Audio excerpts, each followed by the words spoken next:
அதை பற்றின புரிதல் சற்று குறைவாக இருப்பதினாலே, நம்மளுடைய டார்கெட் வித்தின் த 2% அப்படிங்கிறதா இருக்குதே தவிர, அந்த 98% கம்யூனிட்டிய ரீச் பண்றதுக்கான ஒரு விஷன் நமக்கு குறைவாக இருக்கிறது என்பதை நாம் புரிந்து கொள்ள வேண்டும். இது ஏன் நமக்கு இப்படியா நம்ம ஒருவேளை ஏன் இப்படி அப்போலஜெட்டிக் மினிஸ்ட்ரில நம்ம பயிற்சி செய்யப்பட்டோம் அப்படின்னா, நமக்கு மினிஸ்ட்ரிய டீச் பண்றதுக்கு அதிக இன்ஸ்பிரேஷன் வந்து யுஎஸ்ல இருந்து மிஷனரிஸ் வந்து இங்க வந்து நமக்கு கத்துக் கொடுத்தாங்க. அப்ப யுஎஸ் கம்யூனிட்டி பாத்தீங்க அப்படின்னா மெஜாரிட்டி கிறிஸ்டியன்ஸா இருப்பாங்க. அப்ப மெஜாரிட்டி கிறிஸ்டியன்ஸுக்கு டாக்டரின்ஸ் மூலமா அவங்க டாக்டரின்ஸை விட நம்ம டாக்டரின்ஸ் எப்படி மாறுபட்டு இருக்குங்கிறத டிஃபெண்ட் பண்றதுக்கான நோட்ஸ், ப்ரீச்சிங் இப்படிப்பட்ட விஷயங்களை மறுபடியும் மறுபடியும் அவர்கள் செய்தது நிமித்தமாக இந்தியாவிலும் இருக்கக்கூடிய சுயாதீன ஊழியர்களோ அதிகமாக செய்யக்கூடிய விஷயம் அப்போலஜெட்டிக் மினிஸ்ட்ரியா இருக்குது. இது அநேக இடங்களில் சக்சஸ்ஃபுல்லான மினிஸ்ட்ரியா தான் இருக்குது. அதுல எந்த குறைவும் இல்ல. ஆனா how to reach the larger audience, இந்த 2% கிறிஸ்தவர்களுக்கு மேலா இருக்கக்கூடிய மற்ற அனைவரையும் சந்திப்பதற்கு, அதுவும் இந்த கடைசி நாட்களில் ஊழியம் சொல்லப்பட வேண்டிய காலத்தில் நாம் எவ்விதமான ஊழியங்களில் ஈடுபட வேண்டும் என்பதை குறித்து வேதத்தில் படிக்கும்போது, ஒரு காரியத்தை நாம் இன்னும் அதிகமாக செய்ய வேண்டும். அப்படி செய்யும்போது சபையினுடைய வளர்ச்சி எவ்விதமாக இருக்கும்ங்கிறத ஒரு பிராக்டிக்கல் அனாலிசிஸோட நான் சொல்ல வேண்டும் என்று ஆசைப்படுகிறேன். வகை வகையான ஊழியங்களை பற்றி வேதாகமம் சொல்லும்போது, ஒரு அழகான வேத வசனத்தை நான் வாசிக்க வேண்டும் என்று ஆசைப்படுகின்றேன். இந்த இந்த வேத வசனம் 1 கொரிந்தியர் புத்தகத்தில் இடம்பெற்றிருக்கிறது. நான் வாசிக்கிறேன். ஒரு நிமிடம். 1 கொரிந்தியர் 12ஆம் அதிகாரம் 28ஆம் வாக்கியத்தை நான் வாசிக்கிறேன். தேவனானவர் சபையிலே முதலாவது அப்போஸ்தலரையும் இரண்டாவது தீர்க்கதரிசிகளையும், 1 Corinthians chapter 12 verse 28. தேவனானவர் சபையிலே முதலாவது அப்போஸ்தலரையும் இரண்டாவது தீர்க்கதரிசிகளையும் மூன்றாவது போதகர்களையும் பின்பு அற்புதங்களையும் பின்பு குணமாக்கும் வரங்களையும் ஊழியங்களையும் ஆளுகைகளையும் பலவித பாஷைகளையும் ஏற்படுத்தினார். இப்போ டைப்ஸ் ஆஃப் மினிஸ்ட்ரிய எப்படிலாம் மினிஸ்ட்ரி பண்றாங்கிறத பத்தி இங்க ஒரு இது இருக்கு. அப்போஸ்தல ஊழியம், தீர்க்க தரிசன ஊழியம், போதக ஊழியம், மிராக்கிள் செஞ்சு ஊழியம் செய்யறது, குணமாக்கும் வரங்கள், மெடிக்கல் மினிஸ்ட்ரின்னு சொல்றோம்ல அது. அதுக்கப்புறம் பாத்தீங்கன்னா தமிழ்ல ஊழியங்கள்னு கொடுக்கப்பட்டிருக்கு. அது என்ன, நம்ம வகை வகையான ஊழியங்களை படிச்சுட்டு வரும்போது ஊழியங்கள் என்ற வார்த்தை அங்க பயன்படுத்தப்பட்டிருக்கு. அதுக்கான ஆங்கில வார்த்தை என்னவா இருக்கு அப்படின்னு பார்க்கலாம். And God hath set some in the church, first apostles, secondarily prophets, thirdly teachers, after that miracles, then gifts of healing. ஊழியங்கள் என்று வரக்கூடிய தமிழ் வார்த்தைக்கு இணையாக பயன்படுத்தக்கூடிய ஆங்கில வார்த்தை ஹெல்ப்ஸ் என்று பயன்படுத்தப்பட்டிருக்கிறது. நீங்க 1 Corinthians chapter 12 verse 28 பிற்பாடு யோசிச்சு பாருங்க. ஹெல்ப்ஸ் என்ற வார்த்தை உதவும் ஊழியங்கள் என்று மொழிபெயர்க்கப்பட்டிருக்கணும். ஆனா ஊழியங்கள் என்று மொழிபெயர்க்கப்பட்டிருக்கு. இன்னொரு டிரான்ஸ்லேஷன் ஆஃப் தமிழ்ல பாத்தீங்கன்னா உதவும் ஊழியங்கள் என்று மொழிபெயர்த்து வைத்திருக்கிறாங்க. சரிங்களா? இப்போ விஷயம் என்ன அப்படின்னா, இந்த உதவும் ஊழியங்கள் என்று சொல்லக்கூடிய ஊழியத்தை இன்னொரு விதத்தில் வேதாகமம் சொல்லுகிறது. அதற்கு பெயர் வெல்ஃபேர் மினிஸ்ட்ரிஸ், அப்படின்னா தர்ம ஊழியம் என்று பயன்படுத்தப்பட்டிருக்கிறது. இந்த தர்ம ஊழியத்தின் மூலமாக, வெல்ஃபேர் மினிஸ்ட்ரிஸ் மூலமாக எவ்விதமாக த larger audience, the larger group, நம்ம இந்த 2% மக்களை தாண்டி மற்ற மக்களை சந்திப்பதற்கு இது மிக முக்கியமான பங்கு வகிக்கக்கூடியதாய் இருக்கிறது அப்படிங்கிறத நாம் புரிந்து கொண்டு, அப்படிப்பட்ட ஊழியங்களை எவ்விதமெல்லாம் நாம் செயல்படுத்த வேண்டும் என்பதில் நம்முடைய சிந்தனையை மிகவும் அதிகமாக செலுத்தி நாம் செயல்படுத்த வேண்டும். பைபிள்ல சில வார்த்தை ஊழியத்தோடு பயன்படுத்தப்பட்டிருக்கிறது. ஒப்புரவாக்குதலின் ஊழியத்தை எங்களுக்கு கட்டளையிட்டார் என்று பவுல் சொல்லுவார். மினிஸ்ட்ரி ஆஃப் ரிகான்சிலியேஷன் அப்படின்னு சொல்லப்பட்டிருக்கும்.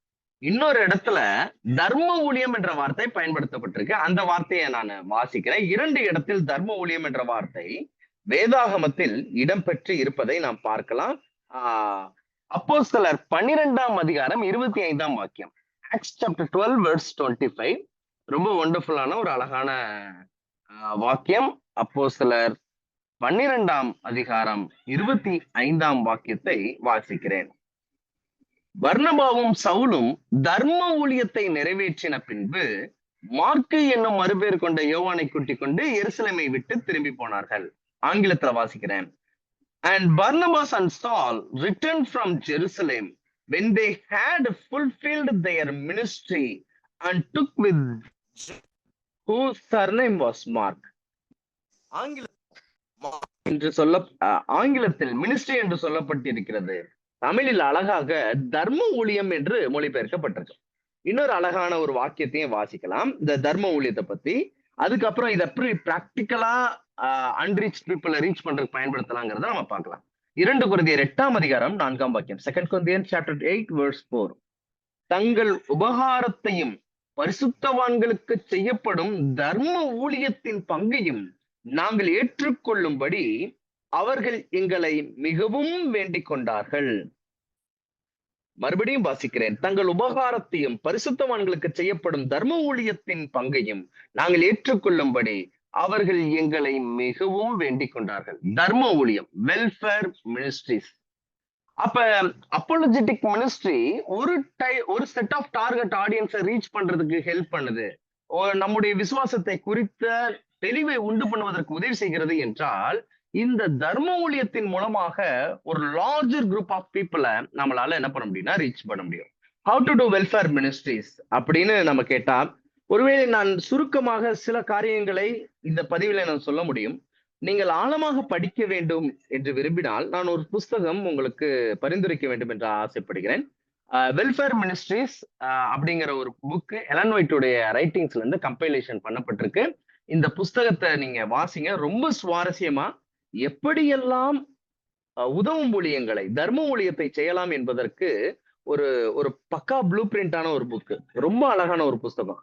அந்த புஸ்தகத்தை கட்டாயமாக நம்முடைய திருச்சபையில் உள்ள அநேகர் படிக்க வேண்டும் என்று நான் ஆசைப்படுகிறேன்.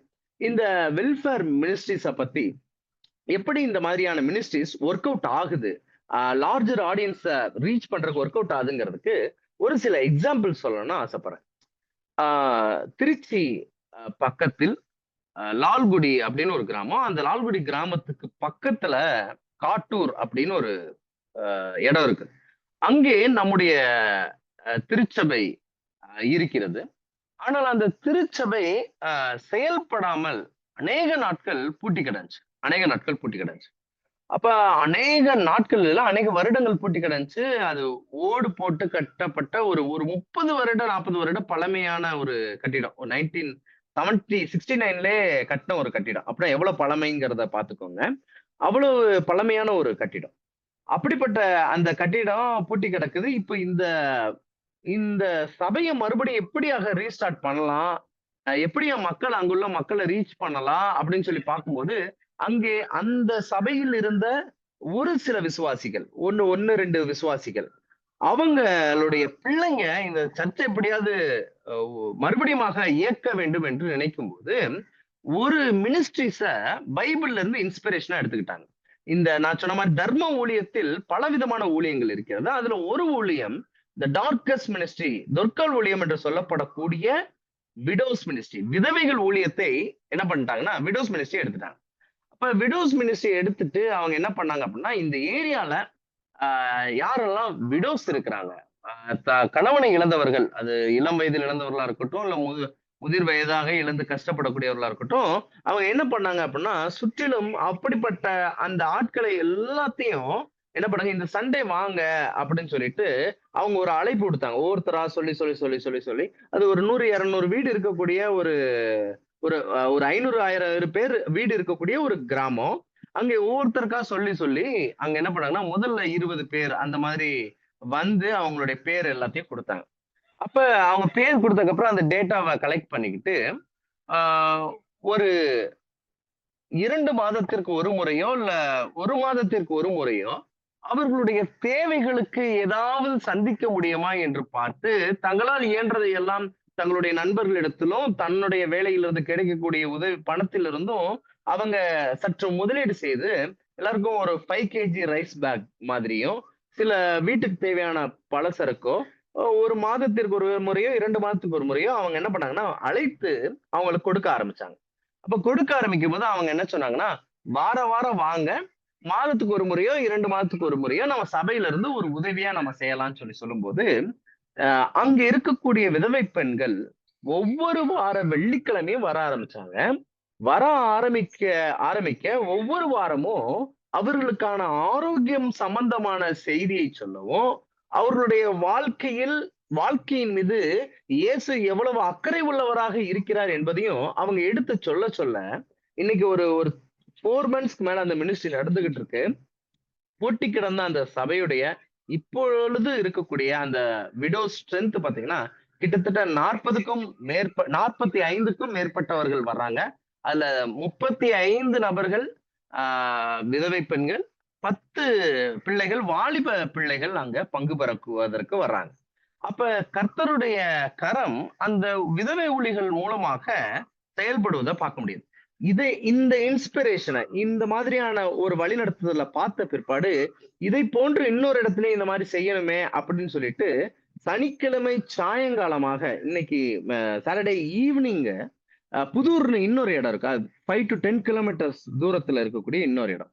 அந்த இடத்துலயும் பார்த்தீங்க அப்படின்னா, இதே விஷயத்த விதவைகளை இப்ப யார் யாரெல்லாம் கணவன் இழந்திருக்காங்களோ, இளம் வயதிலயோ, இல்ல முதிர் வயதிலயோ எல்லாரையும் கூட்டி சேர்த்து, அவர்களுடைய தேவைகளை விசாரித்து, உங்க வீட்ல எத்தன பேர் இருக்கிறாங்க? எப்படி இருக்கீங்க? உங்கள் ஆரோக்கியம் எப்படி இருக்கிறதுன்னு என்று ஒன்றுக்கொன்றாக விசாரித்து, அவர்களை எல்லாம் அழைத்து, அவங்க வாழ்க்கையில உள்ள விஷயங்கள்லாம் கேட்டறிந்து, அவர்களுடைய தேவைகளை சந்திப்பதற்கான சில முயற்சிகள் எடுத்து பார்க்கும்போது, ஆண்டவர் அந்த இடத்தில் கிட்டத்தட்ட 50க்கும் மேற்பட்டவர்கள் நியர்லி 50 பிளஸ் வர்றதுக்கான ஒரு பெரிய வாய்ப்பு. அந்த இடம்லாம் பார்த்தீங்க அப்படின்னா, ஒரு ஷெட் மட்டும் தான் இருக்கும். சைடுல வால்ஸ் கூட மண் செவறுகள் தான் இருக்கும்.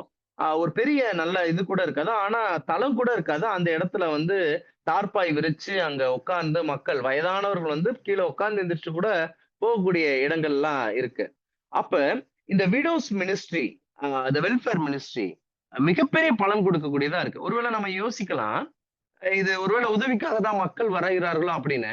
ஆனா இப்போ அங்க வரக்கூடிய அநேகர் இந்த வார்த்தைகளை கேட்பதற்கு எப்படா வெள்ளிக்கிழமை வரும் அப்படிங்கிற வாஞ்சையோடும், அங்க வரக்கூடிய இன்னும் சிலர் தங்களால் இயன்ற மட்டும் சில பிஸ்கட்ஸ் எல்லாம் வாங்கிட்டு வந்து இன்னும் உட்கார்ந்து கேட்கக்கூடிய சக நபர்களுக்கு கொடுக்கக்கூடிய நபர்களாவும் என்ன பண்றாங்க இருக்காங்க. ஒரு பாட்டி வர்றாங்க, வந்துட்டு ஒரு 10, 20 பிஸ்கட் பாக்கெட் நான் வாங்கிட்டு வந்தேன். நீங்க என் சார்பா நீங்க எல்லாரும் குடுங்க அப்படின்னு சொல்றாங்க. அப்ப ஆண்டவர் இப்படிப்பட்ட ஊழியங்களை செய்யும்போது, அநேகரை சந்திப்பதற்கான ஒரு மிகப்பெரிய சூழலை உண்டு செய்யக்கூடியவராய் இருக்கிறார். இதான் டார்கஸ் மினிஸ்ட்ரி. இதுதான் தொற்கால் ஊழியம். இப்படிப்பட்ட காரியங்கள் ஒவ்வொரு இடத்திலும் பெருகும்போது மக்களுடைய இயேசுவின் the Christ method alone will give success அப்படின்னு நம்முடைய தீர்க்கதரிசன அம்மையார் எழுதியிருக்காங்க. அப்ப கிறிஸ்துவினுடைய அந்த ஊழியத்தினுடைய மிக மைய நோக்கம், ஒரு மனிதனின் தேவைகளை நாம் புரிந்து கொள்ளும் போது அதன் மீது அக்கறை காட்டும் போது தன் மீதான நம்பிக்கை வருகிறது என்பதை புரிஞ்சுக்கலாம். அப்ப கிரைஸ்ட் ஒருத்தனுக்கு ஹீலிங் தேவையா, ஒருத்தனுக்கு ஃபுட் தேவையா, ஒருத்தருக்கு என்ன விதமான தேவை இருக்கிறது என்பதை அவர் மென்டல் நீட் இருக்கா, பிசிக்கல் நீட் இருக்கா, ஸ்பிரிச்சுவல் நீட் இருக்காங்கிறத ரொம்ப தெளிவாக அறிந்திருந்தார். அதை சந்திக்கும் போது அந்த மனிதனுக்கு நம் மீது நம்பிக்கை ஏற்படுகிறது அப்படிங்கிறத நம்ம புரிஞ்சுக்கலாம். விடோஸ் மினிஸ்ட்ரி ஒரு பார்ட் ஆஃப் மினிஸ்ட்ரி. இன்னும் பலவிதமான ஊழியங்கள் இருக்கு. அதுல இன்னும் 1, 2 நான் சொல்லிட்டு நிறைவு செய்யணும்னு நான் ஆசைப்படுறேன். இன்னொன்னு வந்து பிரிசன் மினிஸ்ட்ரி. இந்த பிரிசன் மினிஸ்ட்ரிலாம் ரொம்ப அழகான ஒரு மினிஸ்ட்ரி. ரொம்ப பேருக்கு அந்த மினிஸ்ட்ரியில பார்ட்டிசிபேட் பண்றதுக்கான ஒரு வாய்ப்பு கிடைக்கும். நானும் அந்த பிரிசன் மினிஸ்ட்ரியில பார்ட்டிசிபேட் பண்றதுக்கான சில வாய்ப்புகள் கிடைத்தது. மற்ற திருச்சபையில் ஒரு பிரிசன் மினிஸ்ட்ரிஸ் பண்ணக்கூடிய நம்மளுடைய சபை அல்லாத மற்றொரு நபர்கள் செய்யக்கூடிய நபர்களோடு கூட எனக்கு சில கான்டாக்ட்ஸ் எல்லாம் கிடைச்சு அவங்க எப்படி செய்யறாங்கிறதையும் என்னால பார்க்க முடிச்சு. ரொம்ப இன்ட்ரெஸ்டிங்கா ஒரு விஷயம் சொல்றேன். ரொம்ப ரொம்ப அதிர்ச்சியான சில விஷயங்கள் இருந்துச்சு.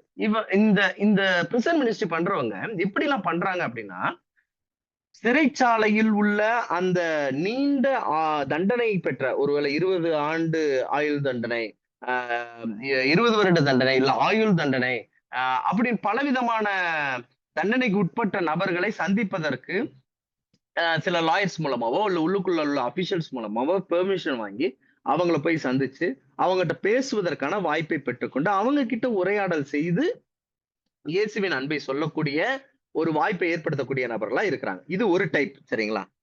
இதுல இன்னொரு டைப்ல இந்த பிரிசன் மினிஸ்ட்ரி பண்றவங்க பண்ணது எனக்கு ரொம்ப ஆச்சரியமா இருந்துச்சு. என்னன்னா, இந்த பிரிசன்ல இருக்கிற நபர்களுடைய குடும்பங்கள் இருக்குது அல்லவா?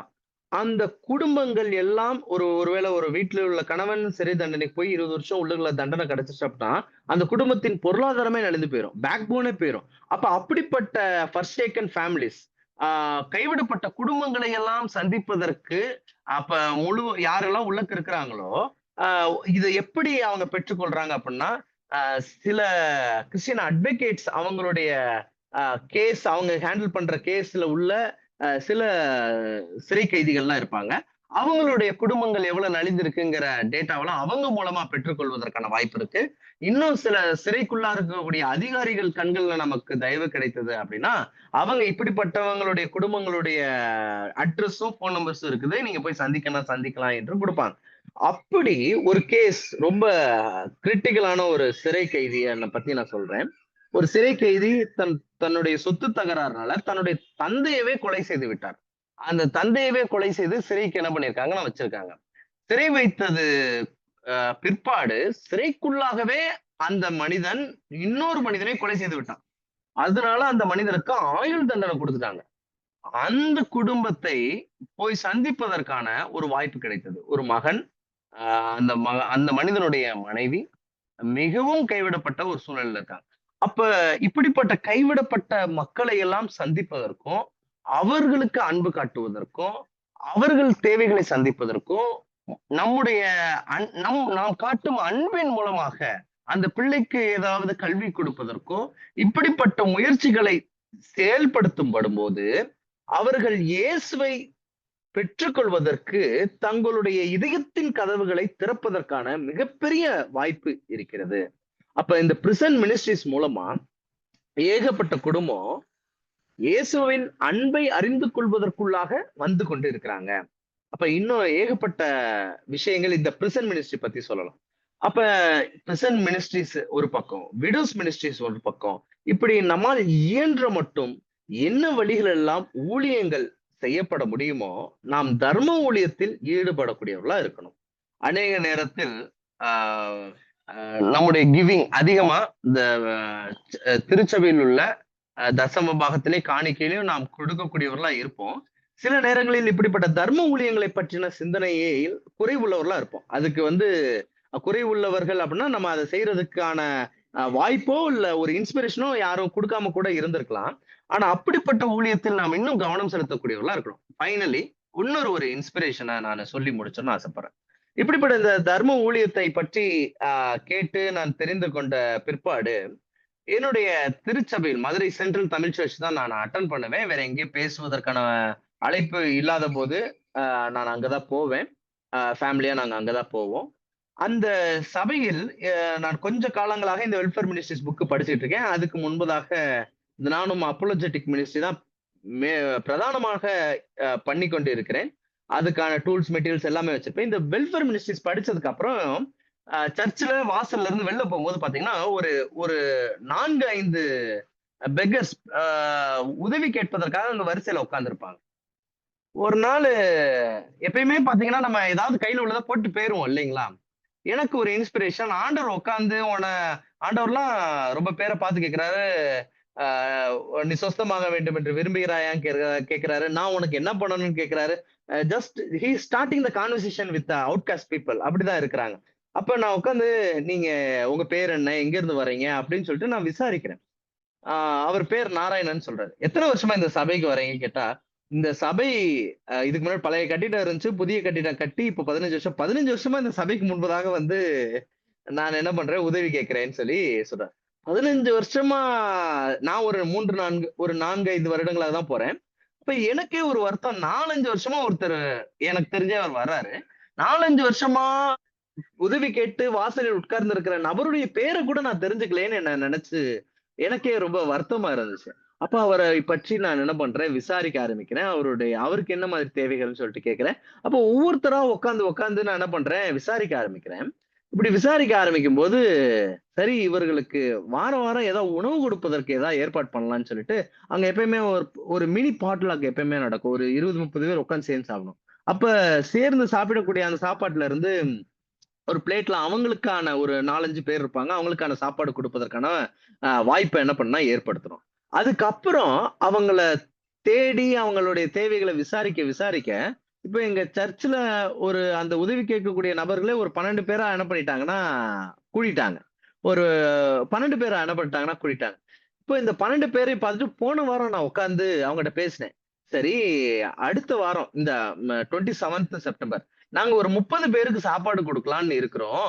நீங்க ஒரு 30 பேர இங்க வர சொல்லி சொல்றீங்களா? நாங்க சாப்பாடு குடுக்கலான்னு இருக்கிறோம்னு சொல்லி நான் கேட்டேன் நானு. அப்ப அவர் சொல்றாரு, "ஐயா 30 பேர் போதுமா? இன்னும் வேணுமான்னு?" கேட்டாரு. சரி எத்தன பேர் தான் இருப்பீங்க? அப்படின்னு சொல்லி நான் கேட்கிறேன். நீங்க சொன்னீங்கன்னா, அங்க நம்முடைய சபைக்கு மிகவும் அருகில் தான் ரயில்வே ஸ்டேஷன். வாக்கபிள் டிஸ்டன்ஸ் தான் அங்க. மதுரை சென்ட்ரல் தமிழ் சர்ச்ல இருந்து ரயில்வே ஸ்டேஷன். ரயில்வே ஸ்டேஷன் முன்னாடி தான் எல்லாருமே இருப்பாங்க. சொன்னீங்கன்னா 100 பேர்னாலும் வந்துருவாங்க. இன்னைக்கு சனிக்கிழமை, நாளைக்கு ஞாயிற்றுக்கிழமையில் உள்ள சபைகளுக்கு நாங்க போய் உதவி கேட்க போவோம். அங்கேயும் சில நண்பர்கள நாங்க மீட் பண்ணுவோம். அவங்கட்டயும் நாங்க சொல்லி வர சொல்லணும்னா வர சொல்லுவோம். கிட்டத்தட்ட அது ஒரு பெரிய ஒரு 100க்கும் மேற்பட்டவர்கள் இந்த உதவி ஏங்கி வயதானவங்களா இருக்காங்க. அவங்களுக்கு நமக்கு கிடைக்கக்கூடிய அத்தியாவசியமான எதுவுமே கிடைக்காதவங்களா இருக்கிறாங்க. ஒரு ஒரு ஆ ஒரு ஒரு ஆரோக்கியம் கூட அவங்களுக்கு பெருசா இல்ல. அவங்க ஒருத்தவங்கலாம் வந்துட்டு, ஆ எனக்கு இந்த மாத்திரை மட்டும் வாங்கி தாங்க. அவங்களுடைய பெரிய தேவையே ஒரு ரூ. 200க்குள்ள முடிஞ்சிரும். அவ்வளவுதான் இருக்கும்னு வச்சுக்கோங்களேன். இந்த மாத்திரை மட்டும் எனக்கு வாங்கி தர்றீங்களா? எனக்கு இது மட்டும் செஞ்சு தர்றீங்களா? அப்படிதான் இருக்கும்னு வச்சுக்கோங்களேன். அப்ப நீங்க மழை பெஞ்சா எங்க இருப்பீங்க அப்படி கேட்டா, ரயில்வே ஸ்டேஷன்லயே அந்த பிரிட்ஜ் இல்லன்னா அந்த ஸ்டெப்ஸ்ல போய் ஒதுங்குற அளவுக்கு கவர்ன்மெண்ட் சில இது பண்ணியிருக்கிறாங்க. அங்க தான் நாங்க இருப்போம்ன்னு சொல்லி சொல்றாங்க. அப்ப கேட்கும்போது, அவர்களை விசாரிக்கும்போது, அவர்களுக்கான தேவைகளுக்கான இது செய்யும்போது, நாம் பேச பேச அவங்களுடைய நம்பிக்கைய கூட சொல்றாங்க. ஐயா நான் இந்த சபைக்கு 10 வருடமாக நானு உதவி கேட்டு வரேன். ஆ நான் முன்பதாக வேறொரு விசுவாசத்துல இருந்தேன். நானு ஒரு இந்து விசுவாசத்துல இருந்தேன். ஆனா இயேசப்பாவ நம்பிட்டு அதெல்லாம் வேணான்னு என் வீட்ல இருந்து நானு கெடாசிட்டேன், விட்டுட்டேன். அப்படின்னு சொல்லக்கூடிய நபர்கள் இருக்கிறாங்க. ஆ இன்னும் மனம் திறந்து கேட்கக்கூடிய நபர்கள் இருக்கிறாங்க. அப்ப அப்படிப்பட்டவர்களை கூட ஆ ஆண்டவர் எவ்வளவு சந்திக்கிறாங்க. அப்படிப்பட்டவர்களும் இயேசுவின் ராஜ்யத்துக்கு எப்படி வரணுங்கிறத புரிந்து கொள்ள முடிந்தது. அப்ப மேபி அ அங்க உள்ளவங்களுக்கு வாரம் உணவு கொடுப்பதோ, அவங்க தேவைகளை சந்திப்பதோ, அதன் மூலமா இயேசுவின் அன்பை சொல்லுவதோ இருந்துச்சு அப்படின்னா, ஆ ஒரு ஒரு வாரம் 50லிருந்து 100 பேர சர்ச்ல ஒரு செகண்ட் சர்வீஸா அவங்களுக்கு மொத்தமா ஒரு ஆராதனையே நடத்துற அளவுக்கு என்ன பண்ணலாம், கேதர் பண்ணலாம் போல இருக்கு. நான் யோசிக்கிறேன், நான் ஊடக ஊழியம் தான் பிரதானமாக செய்து கொண்டிருக்கிற நபர். ஒருவேளை முதலாவதாகவே ஆண்டவர் அழைத்திருந்தா, இப்படி உதவி கேட்பவர்களுக்கு மத்தியிலே அவங்களுடைய ஊழியத்த முழுமையா செஞ்சிருக்கலாமே அப்படிங்கிற அளவுக்கு எனக்கு அந்த இன்ஸ்பிரேஷன் இருந்துச்சு. அப்ப இந்த விடோஸ் மினிஸ்ட்ரி, இந்த பிரிசன் மினிஸ்ட்ரி, இந்த அ பெக்கர்ஸ் மினிஸ்ட்ரி இப்படிப்பட்ட விஷயங்கள் எல்லாமே, இப்படிப்பட்டவர்களை நாம் சந்தித்து அவர்களுடைய தேவைகளை சந்திக்கும்போது, அவர்களே இதயத்தை திறந்து, ஆ இயேசுவின் அன்பை பற்றி நம்மிடத்தில் தெரிந்து கொள்வதற்கு விருப்பம் உள்ளவர்களா இருக்கிறாங்க. ஒரு சில ஃபேமிலீஸ்க்கெல்லாம் சில வெல்ஃபேர் பண்றதுக்கான வாய்ப்புகளை ஆண்டவர் கொடுக்கும்போது, தன்னுடைய வீட்டில் உள்ள பிள்ளையை உங்களுடைய திருச்சபைக்கு பைபிள் ஸ்டடி ஏதாவது குடுக்கணும்னா அனுப்பி விடுறோம்னே சொல்றாங்க. அது நம்ம அந்த அதாவது நாம் அப்படிப்பட்ட எண்ணத்தோடு அவங்கட்ட பழகுறோம் அப்படிங்கிறதெல்லாம் கிடையாது. ஒரு சிறிய உதவி அந்த வீட்டில் இயேசுவை கொண்டு போவதற்கு அவங்க மனதில ஒரு கதவு திறக்குது. அப்ப இந்த தர்ம ஊழியம், தி வெல்ஃபேர் மினிஸ்ட்ரீஸ் ஒரு மிகப்பெரிய ஒரு வல்லமை கொண்டதாக இருக்கிறது. இதைப் பற்றி சர்ச்ல நம்ம அதிகமா அந்த புஸ்தகத்தை பற்றி படிக்கவோ, நாம் இணைந்து செயல்படக்கூடியவர்களா இருக்கணும் அப்படிங்கிறது. நீங்க யோசிச்சு பாருங்க. சாபத்துக்கு எப்பயுமே நம்ம சாப்பாடு செய்வோம். ஒரு சபை நபர் ஒரு 2 அல்லது 3 நபருக்கு எக்ஸ்ட்ரா சமைச்சாலே, ஒரு 10 பேர் இருக்கிற சர்ச் 30 பேருக்கு வாரம் சாப்பாடு போட முடியும். சென்ட்ரல் சர்ச் மாதிரி பெரிய சர்ச்லாம் 100 பேர் இருக்கு. வாரத்துக்கு 300 பேருக்கு சனிக்கிழமை சாப்பாடு போடுறதுக்கான வாய்ப்பும், ரிசோர்ஸ் அந்த அந்த ஸ்ட்ரென்த் வந்து சர்ச்சுக்கு இருக்குது. அப்ப யோசிச்சு பாருங்க. வீக்லி ஒரு 30 பேருக்கு உணவளித்து அவங்க கூட உட்கார்ந்து அவங்களுடைய நீட்ஸ் அண்ட் திங்க்ஸ கேட்டு உட்கார்ந்து பார்க்கும்போது ரொம்ப ஆச்சரியமா இருக்கும். அதுல ஒரு ஐயா சொல்றாரு, எனக்கு 4 மொழிகள் பேசத் தெரியும்னு சொல்றாரு. அங்க உட்கார்ந்து பிச்சை எடுக்கக்கூடிய, உதவி கேட்கக்கூடிய அந்த ஐயா, 4 மொழிகள் பேசத் தெரியும்யா அப்படின்னு சொல்றாரு. சரிங்க, உங்க பின்னணி என்னன்னு கேட்டா, லைக் ரொம்ப பேரு அவங்களுடைய ரொம்ப பேரு அவங்களுடைய ஃபேமிலில பெரிய பெரிய இடத்தில் இருக்கக்கூடிய ஆட்களா கூட இருக்கிறாங்க. ஆனா கைவிடப்பட்டிருக்கிறாங்க அவங்க. ஆண்டவர் அப்படிப்பட்டவர்கள சந்திக்க இது பண்றாரு. இந்த மாரி அ அந்த வெல்ஃபேர் மினிஸ்ட்ரீஸ் புக்ல நெய்பர்ஹுட் மினிஸ்ட்ரீஸ் எப்படி பண்ணலாம்? சுத்தி உள்ளவங்க மத்தியில எப்படி ஊழியம் பண்ணலாங்கிற ஐடியா இருக்கு. Orphans, widows, old people, old age home, இன்னும் அவுட்காஸ்ட் பீப்பிள், அடிக்ஷன்ல உள்ள பீப்பிள், இன்னும் இப்படிப்பட்ட சமுதாயத்தில இருந்து ரொம்ப லைக் புறக்கணிக்கப்பட்ட நபர்கள். இப்படி எல்லா விதமான மக்களுக்கு எப்படிலாம் ஊழியம் பண்ணலாங்கிறதுக்கான ஒரு அற்புதமான ஒரு புஸ்தகம். இந்த தர்ம ஊழியத்தை செய்வதற்கு ஆண்டவர் அழைக்கிறார். This is going to be the key tool in evangelism to propagate the wonderful name of Jesus Christ. இயேசுவின் அதிசயமான அந்த நாமத்தை பரப்புவதற்கு இது மிக அழகான ஒரு வழி. நாம் இப்படி செய்யும்போது நம்மிடத்தில் உள்ளதை அநேகம் இழக்க வேண்டியது இருக்கும். அது பொருளா இருக்கலாம், சுயமா இருக்கலாம். நம்மை இழக்க இழக்க நாம் சிறுக சிறுக மற்றவர் பெருகுவதற்கான ஒரு வாய்ப்பு இருக்குது. This is the true exercise of Christianity. இப்படிப்பட்ட ஊழியத்தில் ஈடுபடுங்கள். தன் ஜீவனை இழந்து போகிறவன் அதனை ரட்சித்துக் கொள்வான். The more we lose ourselves, we will receive salvation. இயேசுவுக்காக நம்மை நாமே இழந்து கொண்டே இருப்போம். மற்றவர்கள் பெருகுவதற்காக தேவன் கொடுத்த அற்புதமான வாய்ப்பிற்காக நன்றி. ஆமேன், ஆமேன்.